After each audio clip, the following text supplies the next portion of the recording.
solat sunat, solat malam apa? Tahajudnya dengan taubatnya, dengan tasbihnya sampai siang. Jadi maknanya dia tak tidur malam. Sudahlah seorang perempuan, ya Allah, tugasnya 24 jam. Betul tak jemaah semua? Walaupun kita tidur, sebenarnya set minda kita ni tak tidur. Dia ada je aktif. Macam jemaah ni lah, pergi kerja dengan masalah COVID-nya dan sebagainya. Nanti balik rumah malam buat tu, siang buat ni, ya Rabbi. Betul tak? Betul. Jadi dengan sebab itu, sebenarnya seluruh kehidupan kita adalah patuh kepada Allah. Jadi maknanya bukan sekadar solat sunat saja. Solat fardunya dilaksana. Kemudian kewajipan yang lain juga dilaksana kepada keluarga. Kalau kita ada suami dengan suami, kalau kita ada mak dengan ayah. Jadi maknanya kita kena agih-agih.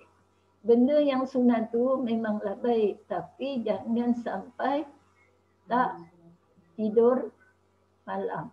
Maksudnya tak tidur malam semata-mata kerana dia takut. Dia kata Rasulullah pesan, ramainya wanita duduk dalam api neraka. Jadi dia bila terkenang yang itu, aku tak nak jadi orang penghuni neraka. Jadi dia cover dengan solat-solat sunat setiap malam sampai tak tidur. Jadi bila sampai tak tidur, maknanya kita takut akan melibatkan kesihatan diri. Jadi dengan sebab itu berpada-padalah.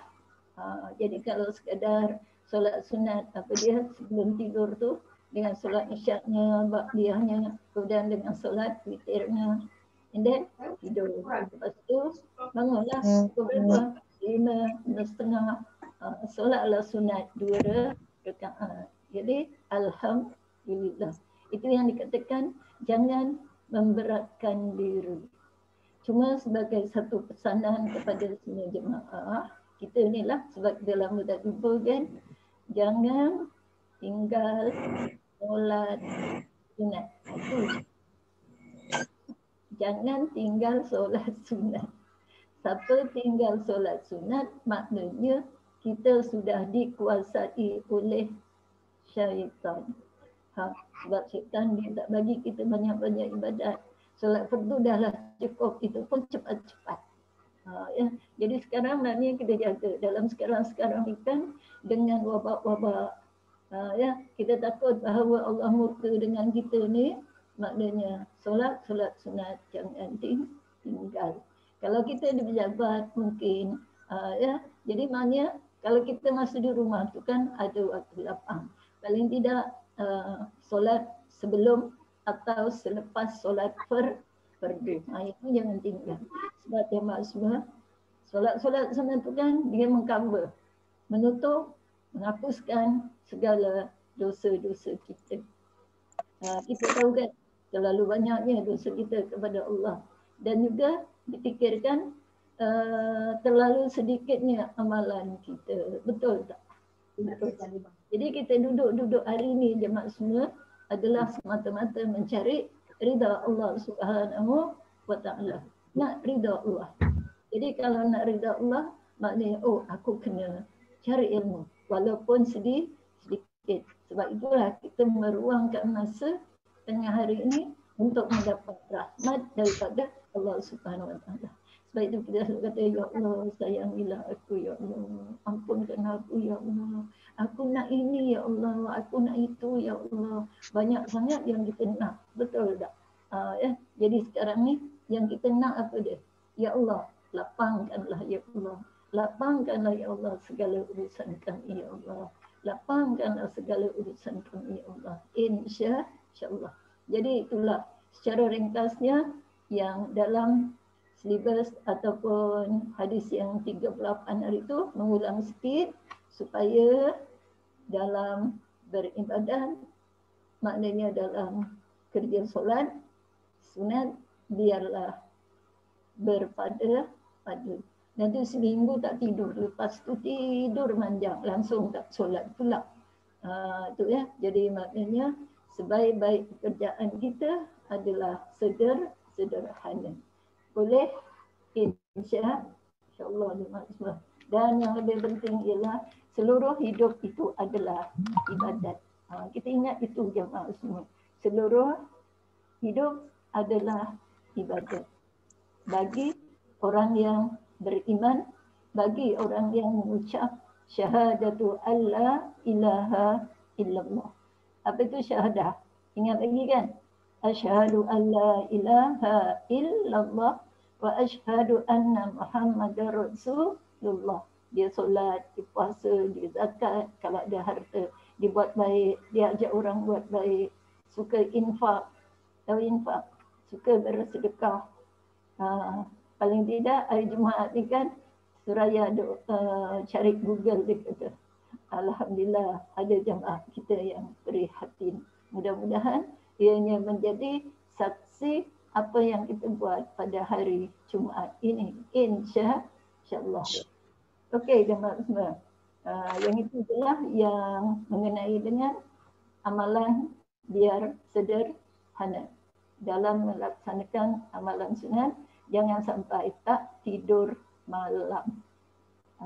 Sahabat Rasulullah yang lelaki juga pun ada yang seorang tu puasa setahun tak berhenti. Yang seorang tu tahajud setiap malam. Kenapa? Bila Rasulullah tanya, sebab aku nak syurga, dia kata aku tak nak masuk neraka. Jadi kita ni memanglah semua orang nak masuk dalam syurga, ridha Allah. Kita tak nak masuk dalam rahmat laknat Allah Subhanahu Wa Taala. Jadi apapun kita kena ingat, semua yang kita buat hari-hari adalah ibadat. Maknanya yang baik tau, yang tak baik tu itu ditolak. Dengan sebab itu bagaimana nak cover?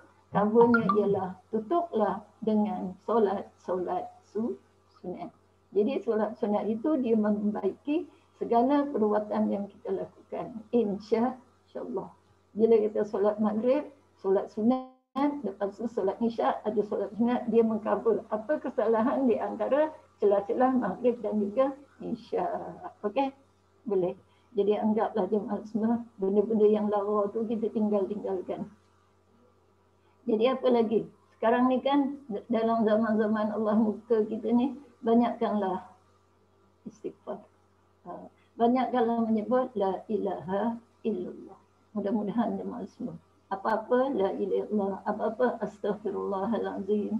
Macam kita kerja kat jabatan online ke dan sebagainya, kita banyak minta ampun kepada Allah Subhanahu Wa Taala. Boleh. Kata-kata istighfar tu kan senang. La ilaha illallah, astaghfirullah. Atau yang paling senang, subhanallah, alhamdulillah, la ilaha illallah, Allahu Akbar. Nak tanya jemaah, tanya je. Jawapannya masing-masing. Soalannya macam ni. Berapa banyak lafaz la ilaha illallah yang kita dah buat selama ini? Kalau kumpul-kumpul, ada tak dah dapat 70,000? Katalah. Jemaah jawab sendiri. Maknanya, kita kena buat. Daripada bila? Daripada sekarang ni. Bukanlah mesti terus 70,000. Berapa? Yang kita mampu. 150. Atau tiap-tiap hari kita duduk tu kan, kita sebut 5 kali. Masya Allah. Rupanya lebih daripada 70,000. Jadi 70,000 adalah jemaah semua untuk membebaskan kita daripada persoalan di hari kiamat. Insya-Allah. Boleh ya? Baik. Jadi hari ini kita sambung tajuk yang telah lepas, yakni hadis yang ke-40. Yakni larangan kita bergaul dengan orang yang bukan mahram. Ingat kan, siapa orang yang bukan mahram? Mereka yang boleh dikahwini. Jadi maknanya bergaul tu sampai melampaui batas. Kalau sekadar tanya apa khabar dan sebagainya, adalah batasnya. Kadang setengah orang sampai, ya Allah, pergi ke sana sini sama. Kemudian makan sama. Tidur aja tak sama. Sebab apa? Lain-lain rumah. Sebab kita jumpa, na'udzubillah lah. Contohnya apa? Kita jumpa di pejabat. Dengan sebab itu jemaah semua, kita sebagai wanita adalah disebut dalam hadis Rasulullah, al-mar'atu zinatul hayat. Wanita kita adalah perhiasan dunia. Jadi kalau wanita itu boleh jaga dunia, maknanya selamat. Tapi kalau wanita kita tak jaga dunia, maknanya kita tak ingat siapa kita, akhlak kita, peribadi kita, maka hancurlah dunia. Jadi kita ni segala-galanya jemaah semua. Contoh, ya, seorang wanita, katalah kita, orang tu dah tua pun, orang tu dah nenek, tapi pakaiannya hebat, dia pun berjalan. Orang belakang dia ikut, dia cantik ni. Perempuan ni kan kalau berjalan semua orang lagi dia tengok gaya kita berjalan pun dia dah ada dia punya something. Siapa tu? Setan. Dia maksud dia tengok lawanya. Dia pun tiba-tiba entah macam mana setan pun datang. Dia tengok macam cantik, bajunya menawan, lenggang-lenggoknya. Apa dia buat? Terus dipeluk ni. Sekali memalih, la ilaha illallah, nenek rupanya tak ada gigi pula tu. Kenapa? Wanita. Bila tanya wanita, Makcik dah tua kan? Kenapa macam saja aku nak uji lelaki ni, dia kata. Baru dia tahu. Okay? Jadi kita ni berpada-padalah. Boleh? InsyaAllah. Jadi wanita kita boleh tak tabarruj? Apa tu tabarruj? Berhias. Hari ni berhias tak? Tentulah berhias. Tapi maksud berhias tu ikut kepada syarak. Contohnya, jemaah pakai lipstick tak? Sini. Biar jangan nampak apa? Nampak pucat. Boleh pakai. Tapi elakkan daripada memakai sampai kalau minum tu dekat cawan. Faham? Ya, maknanya kita pakai tapi sampai dekat cawan. Ya Rabbi. Itu menunjukkan itu zina. Ya, perhiasan yang melampaui batas yang boleh menarik perhatian orang yang bukan mahram untuk melakukan perbuatan yang tidak baik. Zina mata, zina telinga, macam-macam jemaah semua. Okey, baik. Dengan sebab itu, kita baca kat sini ya. Siapa yang ada boleh tengok muka surat 432. Nak Linda share ke? Ada yang tak ada buku ke? Boleh share. Share. Dalam wasiat Nabawi terkandung pengharaman berhalwat dengan wanita bukan mahram dan terkandung peringatan agar kita tidak bercampur. Halwat apa jemaah semua? Berdua-duaan. Berdua-duaan. Berdua-duaan maknanya di tempat yang sunyi. Mencurigakan. Sebab itu kita perempuan tak boleh duduk berdua tu.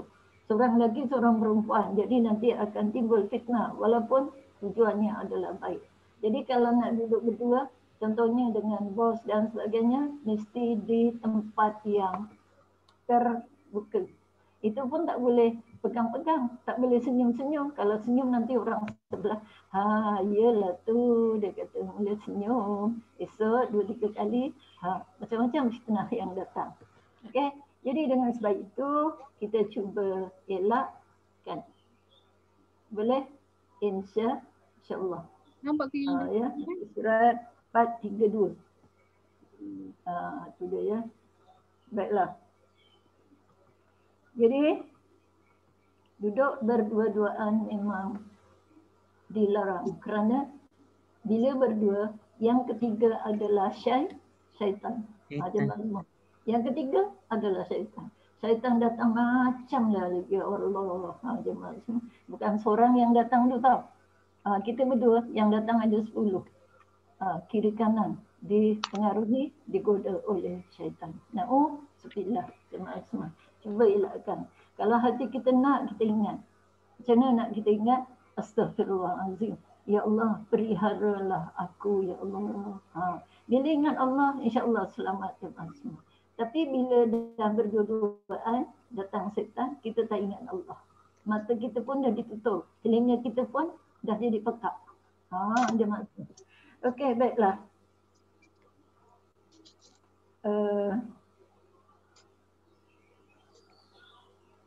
Baiklah.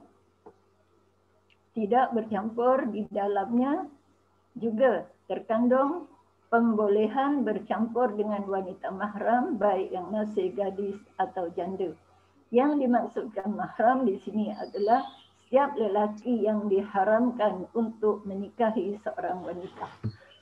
Jadi kalau dengan mahram kita pun tak boleh jemaah semua sampai apa luar biasa.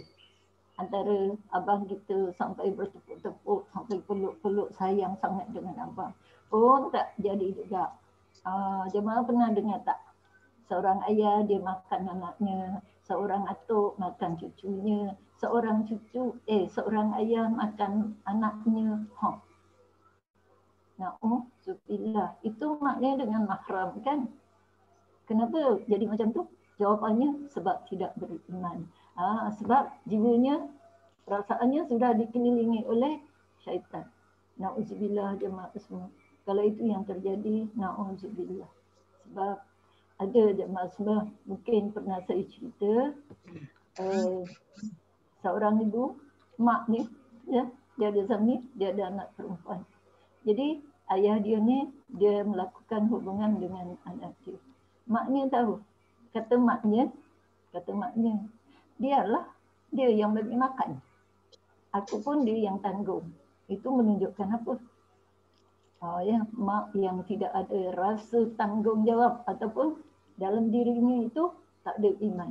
Jadi macam haiwan. Na'udzubillah jemaah. Ada juga seorang ibu yang prihatin. Jadi anaknya ni cantik, gebu jemaah semua. Jadi 2 tingkat rumahnya. Jadi anak ni selalu baring kat bawah. Yelah kita dah baring kat bawah tak ada siapa-siapa. Cuma ayah dengan mak aja. Jadi ayah ni bila anaknya tidur kat bawah, dia asyik nyinding aja. Jadi maknya perasan. Apa maknya buat? Tapi maknya pandai tahu. Dia tak marah suami dia, dibiarkan aja. Dia tengokkan aja. Lepas tu apa dia buat? Dia cepat-cepat carikan jodoh. Dia doa-doa pada Allah. Alhamdulillah. Itu maknanya cara yang baik. Bukan cara kita marah-marah jemaah semua. Lama-lama kita yang ditinggal. Itu maknanya seorang ibu yang bijak. Dia tengok keadaannya agak lain sikit, dia pun doa kepada Allah. Minta anaknya ditemukan jodoh. Alhamdulillah. Bila ditemukan jodoh, dia suruh anaknya, menantunya, kau carilah rumah supaya tahu asam garam. Sebenarnya, kenapa maknya cakap macam tu? Tujuannya adalah nak mengelakkan supaya perkara yang tidak baik boleh berlaku lagi. Jadi maknya bijak, dia kata kau carilah rumah lain walaupun kat rumah ni tak ada orang. Kenapa? Itu dia nak mengelak kerana itu adalah orang yang beriman. Boleh jemaah. Ini yang sebagai satu contoh yang Rasulullah kata jangan. Dengan bukan mahram. Walaupun bukan mahram, dengan yang mahram juga kena pada. Ingat tak jemaah semua? Kalau dengan anak pun, bila anak tu dah usia 7 tahun, boleh tak tidur dengan mak ayah dia? Kalau lagi dia lelaki ke perempuan ke. Maknanya suruh asingkan tempat tidurnya. Tujuannya itulah dia jemaah semua. Untuk mengelak supaya perkara-perkara yang di luar kawalan boleh dielakkan. Okey jemaah semua. Jadi kalau dengan mahram boleh bergaul, tapi tak bolehlah sampai melampaui batas. Sampai berkembang depan dia. Lelaki, ya Allah, kita perempuan. Tengok TV, nak pergi mandi. Duduk dulu kat situ, pakai kemban. Na'udzubillah. Walaupun kita anggap dia itu anak kita je maksud. Abang kita.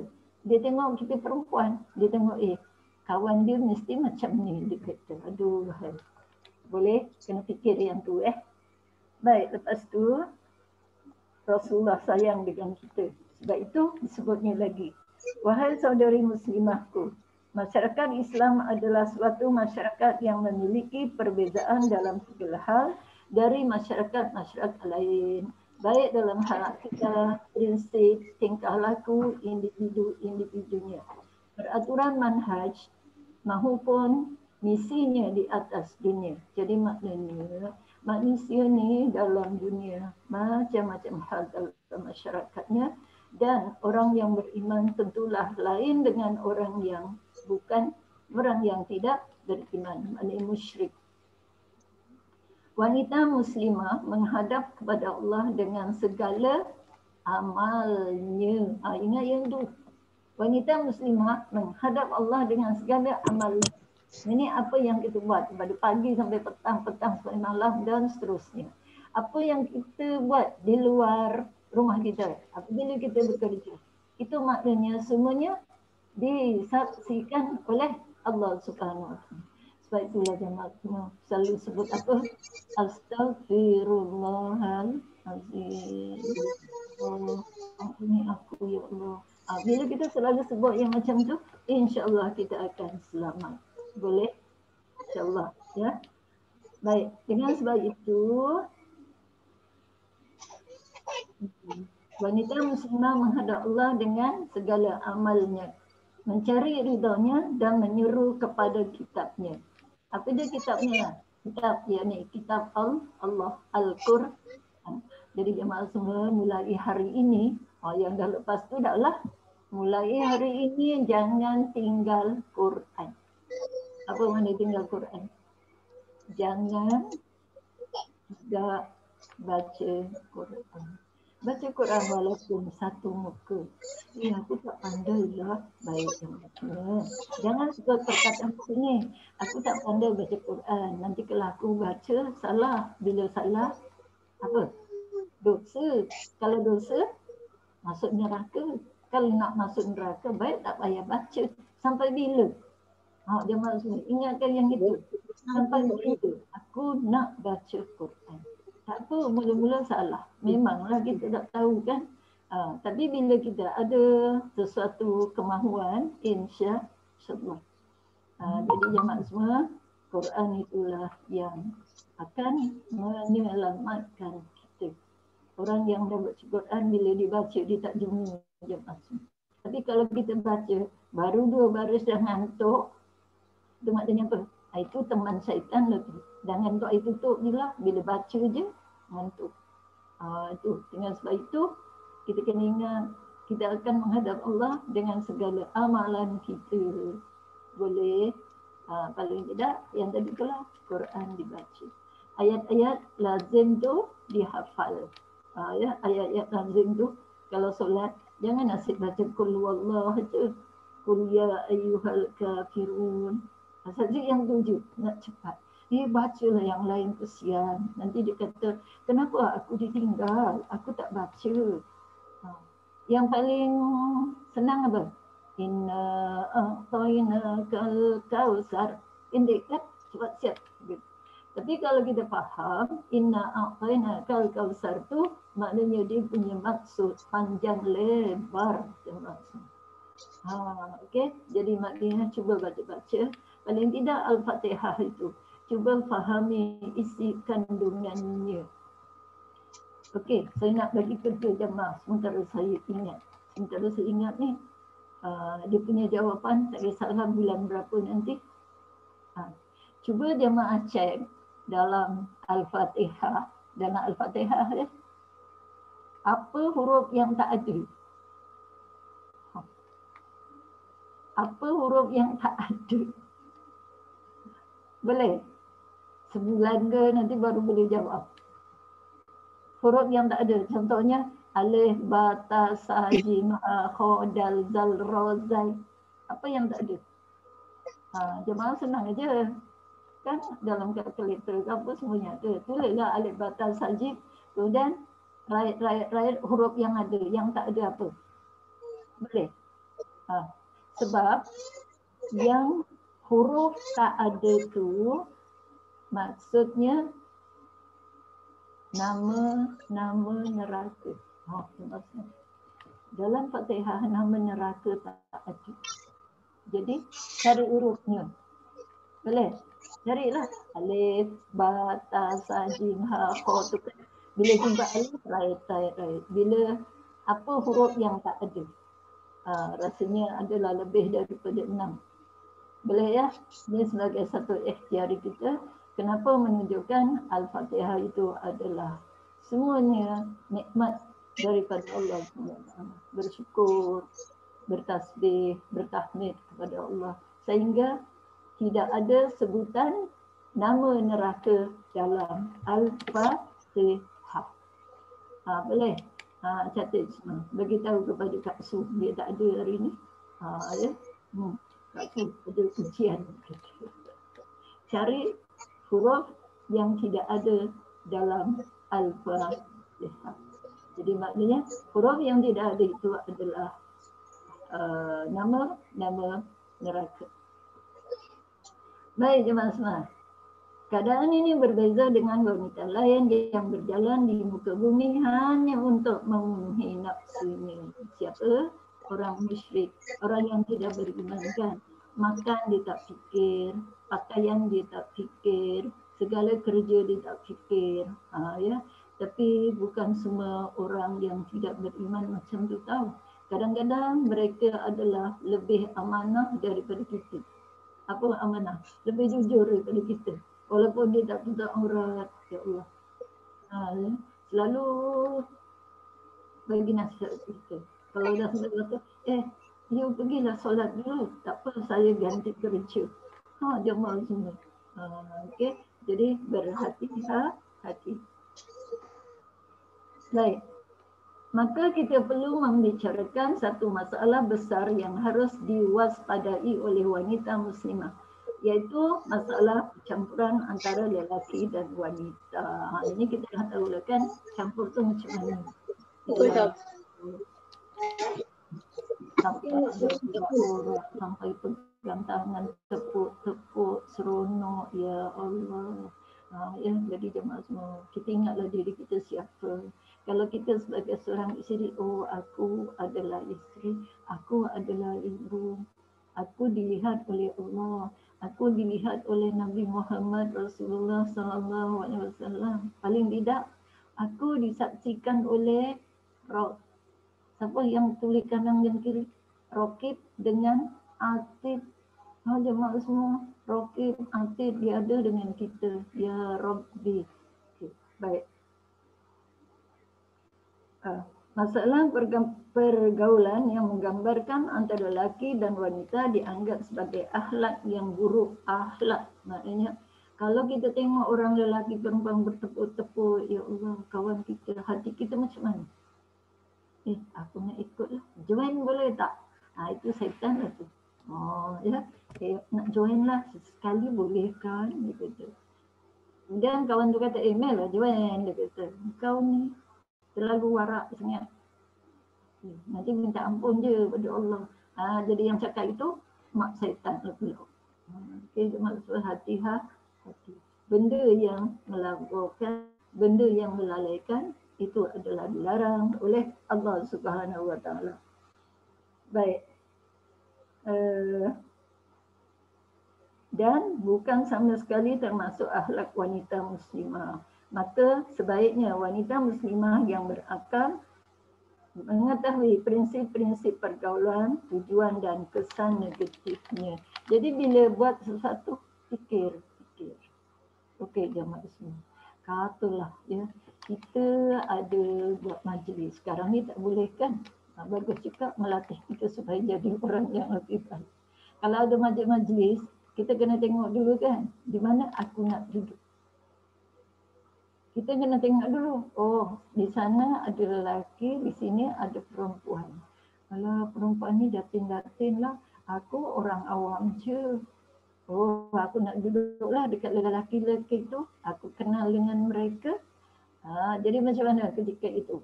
Maknanya kita kena cari yang perempuan juga. Walaupun kita tak kenal. Paling tidak kenal macam mana? Senyum je. Ya, senyum. Senyum tu maknanya kita hormat dengan dia. Atau sebaik-baiknya, Assalamualaikum. Dia makan, kita makan lah. Okey, boleh?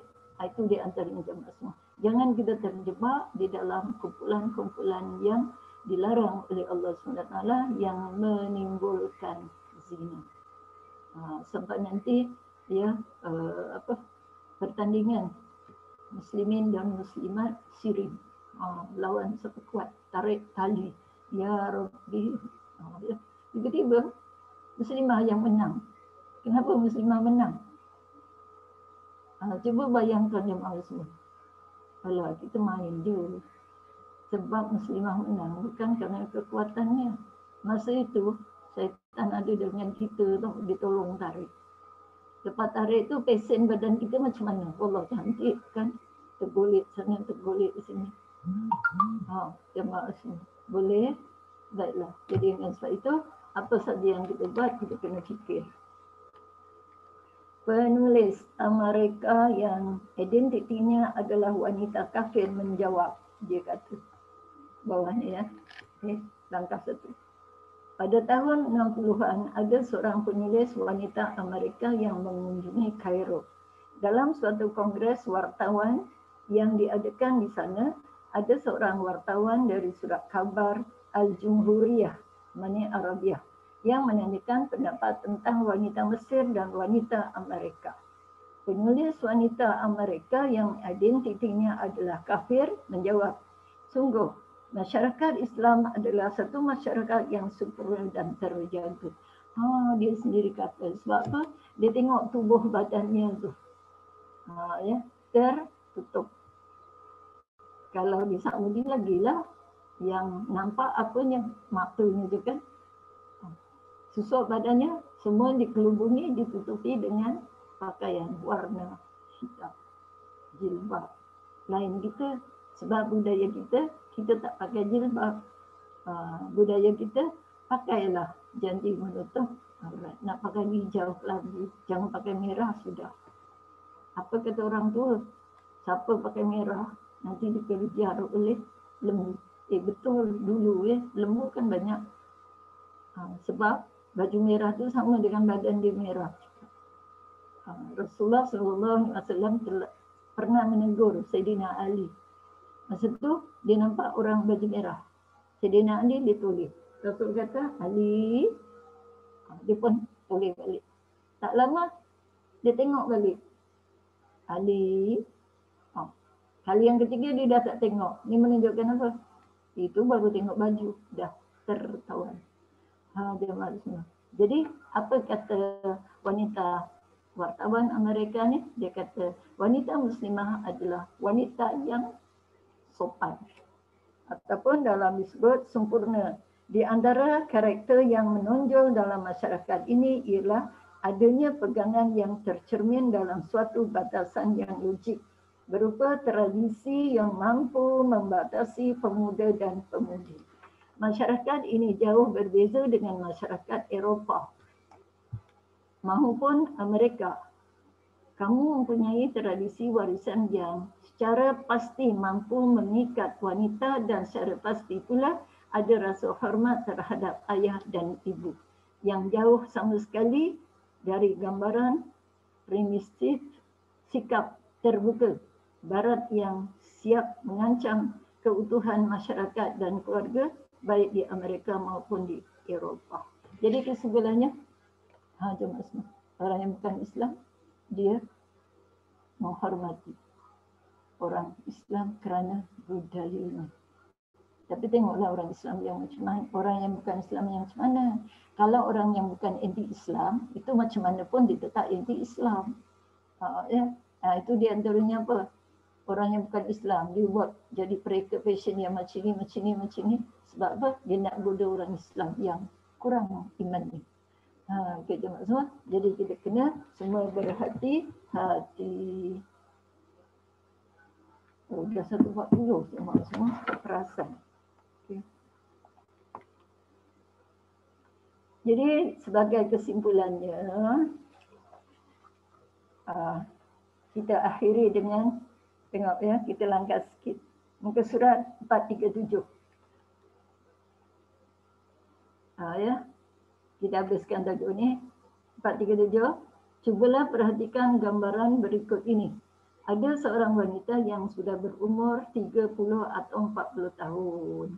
Dia harus berlari-lari mengejar kenderaan umum dan berjejal-jejal di dalamnya dengan sembarang orang untuk menuju ke tempat kerja. Ni ada tak berlaku pada kita nak naik komputer? Okay. Ada seorang gadis berumur sekitar 20 tahun.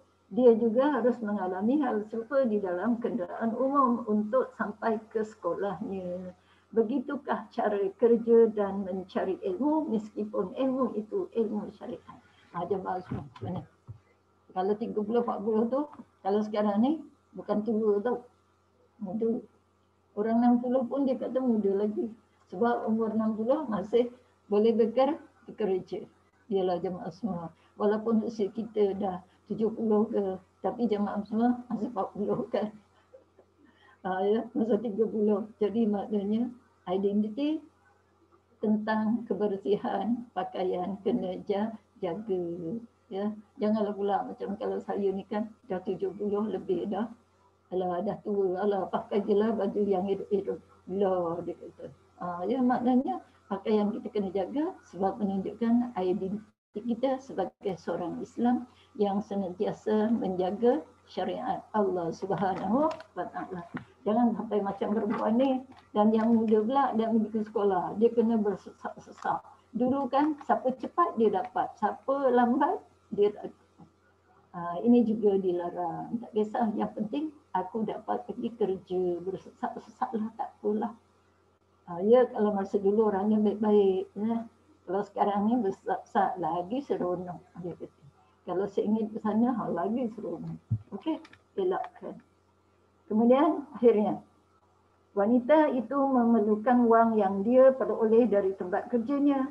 Tetapi sudahkah ia mempertimbangkan agamanya? Benar. Islam menganjurkan mencari ilmu, tetapi apakah dalam usaha mencari ilmu harus dimulai dengan perbuatan derhaka kepada Allah? Di mana salahnya bercampur aduk? Ya, dia kata aku kena berlari-lari. Sebenarnya kalau mereka sabar, mereka ada tempat. Seorang wanita muslimah harus memerhati wasiat Nabawi, menilai lagi dirinya, memperhatikan tingkah laku dan perbuatannya. Engkau harus benar-benar yakin bahawa yang engkau lakukan adalah sesuatu yang diridhoi oleh Allah Subhanahu wa taala. Semoga Allah memberi jalan kemudahan untuk mencapai apa-apa yang Dia kehendaki dan hendaklah engkau berpegang teguh kepada ketakwaan. Maksudnya takut, berwaspada dengan Allah Subhanahu wa taala. Bertakwalah kepada Allah dalam kaitannya dengan amal dan perkataanmu. Berpeganglah kepada perkataan kepadanya agar engkau mendapat ridha Allah pada satu hari yang harta dan anak-anak tidak memberi manfaat kepadamu. Bila jemaah yang dinamakan harta dah tak guna? Tapi jemaah semua nak tanya, katalah sekarang ni jemaah semua dah katalah dah tua, harta banyak. Fikir balik, dalam masa kita tua perlu harta ke tak ada? Tak perlu Habis kita nak hidup. Sebenarnya kalau ada penceramah dia kata tak, mungkin jemaah pernah dengar juga, alah makcik ni dah tua, rumah banyak, harta banyak, anak-anak gaji besar, jual aja semua harta. Tak boleh jemaah semua. Kalau saya tak jual. Kenapa? Walaupun kita sudah tua, harta itulah sebagai modal untuk di akhirat. Macam mana harta itu jadi modal? Harta itu kan nanti harta ini banyak. Walaupun kita sudah tua, harta itu kita keluarkan zakat. Zakat tu bantu siapa? Bantu orang miskin kan, orang yang susah. Jadi harta tu diurus baik-baik. Lainlah kalau kita dah tak tahu nak urus, itu cerita lain. Ni dia kata makcik dah tua. Makcik duduk je lah rumah. Rumah apa tu? Rumah kebajikan. Duit banyak dia kata, tak payah pergi fikir anak. Tak dia maksud. Walaupun kita hidup, maknanya walaupun kita sudah tua, harta itu masih menjadi jalan menuju akhirat. Kalau adalah yang dia nak jual itu semua, kita juga ya. Tiba-tiba dah dijual semua, anak pun tak nak dengan kita. Habis nak duduk dengan siapa? Betul ya Mak Zuma? Jadi apapun harta itu, urus baik-baik sampai akhir hayat supaya ia menjadi nilai. Okey? Baik, kesimpulannya, jaga nilai diri sebagai seorang muslimah di mana sahaja kita berada, terutama sekali dengan orang yang bukan mahram. Dengan yang mahram juga kita kena jaga. Jemaah semua boleh. Baiklah, kita berhenti setakat ini sebab Su kata benda dia kata 1.45 berhenti ya. Ustazah nak tanya sikit. Okey. Ustazah nak tanya, kalau ada kalau ada faraj kita tu, kalau period kita tahu dia keluar darah period lah kan? Okey, tapi kalau dia keluar cairan macam warna kuning keruh, tapi kita itu consider itu kita boleh solat ke macam mana di keadaan tu Ustazah? Okey, jadi sekarang kita kena lihat macam ni. Biasanya dia datang haid berapa hari? Dia punya cerita. Okey, seminggu katakan. Dia datang memang regular lah, biasa kan, normal. Dia datang haid 7 hari, maknanya dia kena tunggu sampai 7 hari. Katalah 7 hari tu maknanya dia dah bersih, okey, dah bersih, tiba-tiba ada cecair coklat, dia datang kemudian, maknanya itu sudah tidak dikira haid. Itu maknanya kekotoran yang ada pada dinding-dinding faraj. Maknanya kita basuh, tapi kita dah mandi kan, dia dah mandi, kadang-kadang nanti lepas, contoh kita lepas solat zuhur, nanti tiba-tiba asar dia ada pula macam coklat tu kan, itu maknanya bukan haid. So maknanya kita basuh saja, kemudian kita solat macam biasa. Dalam kes ni Ustazah, memang haid tu dah lama tak ada. Dia akan keluar cairan macam itu. Itu bukan haid lah kan? Okey, kalau dia memang dah tak ada, maknanya dia kena tiba-tiba warna macam tu, itu maknanya kekotoran yang ada pada faraj ataupun dalam rahim. Jadi maknanya itu bukan haid. Nak kenal haid macam ni, dia mengalir. Tahu mengalir? Jadi kalau dia masih duduk dalam, contoh faraj, kita korek keluar darah, itu maknanya bukan haid. Jadi maknanya kaedah haid ni dia kena mengalir keluar. Bila mengalir, tengok jangka masanya berapa lama. Kalau lebih daripada 24 jam ke atas, itu maknanya haid. Tapi kalau kurang dari 24 jam, dia keluar, lepas tu berhenti, itu maknanya bukan haid. Itu maknanya darah penyakit. Apa nak buat? Tak payah mandi. Tapi perempuan ni kan, apa je darah dia mesti mandi. Dia tak puas. Ya, betul. Betul kan? Baik. Jadi maknanya solat yang ditinggal tu wajib qada. Katalah dia keluar bila? Katalah pagi pukul 9. 9-nya keluar. Tengok pukul zuhur tak ada. Asar tak ada. Sampai kepada esok 24 jam pagi kan? 24 jam kalau pukul 9, esok pukul 9 kan? Maknanya tak ada. Bila tak ada, maknanya itu bukan haid. Jadi apa nak buat? Semua solat yang kita tinggal tu semua wajib diqada.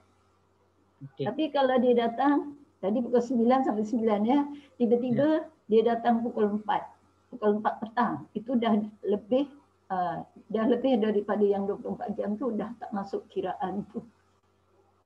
Kemudian kalau bukan kena tengok sampai bila. Sebab itu jemaah kena ingat sebelum kita datang haid, kadang-kadang dia keluar dulu darah sikit je. Lepas tu 2 hari tak ada. Kita kata ye itu apa maknanya? Adalah maknanya. Okey. Dia pun nampak dia darah keluar sikit, dia dah solat. Padahal 2 hari baru keluar. Artinya dalam 2 hari itu kita sudah tinggal solat, semuanya wajib qada. Kita berdosa. Jemaah semua. Boleh ingat? Ya, boleh. Yang ni basuh, kemudian doa pada Allah, ya Allah ampunkan aku ya Allah. Yang penting tak mandi. Tapi kita perempuan ni nak mandi juga, mandi je lah. Sebab mandi ni kan sehat. Sebab itu jemaah semua, kalau saja-sajalah, bukan kerana haid, bukan kerana bersama, kerana ni kepala ni katal, kita nak basuh. Niat jemaah semua. Kalau tak rugi. Niat apa? Saja aku mandi sunat seluruh tubuh kerana Allah Ta'ala. Alangkah untungnya. Minta Allah, aku bukannya haid, kenapa niat? Kita nak jadikan dia sebagai ibadat. Kan Rasulullah pesan tadi, kita menghadap Allah semuanya dengan ibadah kita, dengan amal kita. Jadi jadikan kebiasaan. Macam kita, ada yang dah menopause tu kan, dia tak pernah mandi hadas, ruginya. Tapi dia selalu basuh kepala. 2 hari sekali dia basuh kepala. Tak niat ke? Tak. Aku bukan ada hadas. Niatlah. Okey, niat apa? Mandi sunat. Jangan niat mandi sunat separuhnya je. Kepala, lepas tu tak sejuk dia dari sini je saja aku mandi sunat. Oh tak jadi. Sebab istilah mandi kena rata seluruh tubuh badan. Boleh? InsyaAllah boleh. Ya, seraya. Lama tak jumpa, cunda dah besar belum? Dah, Alhamdulillah. Baik, kita jumpa lagi insyaAllah pada siri yang akan datang. Sebab itulah jemaah semua, dalam bab solat ni kan, kita kena jaga betul-betul.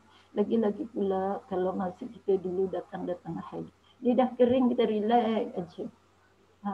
Dia kering, maghrib, kita mandi bila? Esok subuh kan. Kalau kita mandi pukul 5, maknanya wajib solat isyak. Nantilah tunggu azan subuh. Sudah berapa lama kita berdosa jemaah semua. Sebab meringan-ringankan. Yang paling ringan tinggal solat. Yang paling tajam apa? Lidah. Lidah kan macam pedang. Yang paling ringan tinggal solat. Yang paling panjang dalam dunia. Amanah ilmu. Amanah. Tanggung jawab. Yang paling berat amanah. Amanah kepada Allah. Yang paling panjang benda-benda yang silap. Jadi kita jaga itu sebenarnya. Pertama dalam bab solat tadi. Kita tak naklah nanti Allah hukum kita dengan sebab solat. Sebab itu jangan tinggal solat sunat. Habis solat wajib boleh tinggal. Lagilah. Okay, jemaah semua. Zaman-zaman COVID ni Allah dah murka dengan kita jemaah semua. Okay. Baik, sadaqallahul azim. Akan datang kita masuk dalam 41. Maknanya ada lagi 10. Dah berapa tahun jemaah semua ni? Memanglah jangan khatam.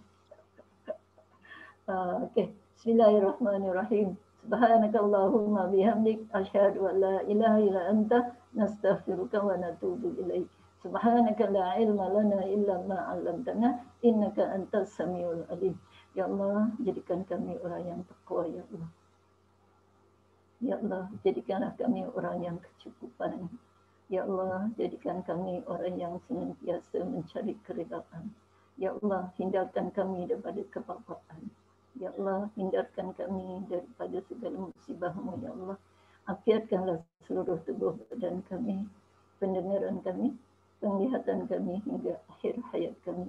Ampunilah dosa-dosa kami ya Allah. Rabbana atina fid dunya hasanah wa fil akhirati hasanah wa qina adzabannar. Bismillahirrahmanirrahim. Wal 'asri innal insana lafi khusr illa allazina amanu wa 'amilus solihat wa tawasaw bil haqq wa tawasaw bis sabr. Wa sallallahu ala sayyidina Muhammad wa ala alihi wa sahbihi wa barik wa sallim. Walhamdulillahi rabbil alamin. Taqabbalallahu minkum. Minna wa minkum taqabbal ya karim. Ya, saya 1 minit saya minta masa. Jemaah semua, ada tak kitab Yasin Mustajabah? Rasanya pernah dulu saya bagi dekat Siri. Yasin Mustajabah. Tak ada. Boleh tak? Kitab apa? Yasin, kitab Yasin. Yasin. Mustajabah. Yang ada itu yang pasal apa tu, yang sunat-sunat solat tu. Bukan.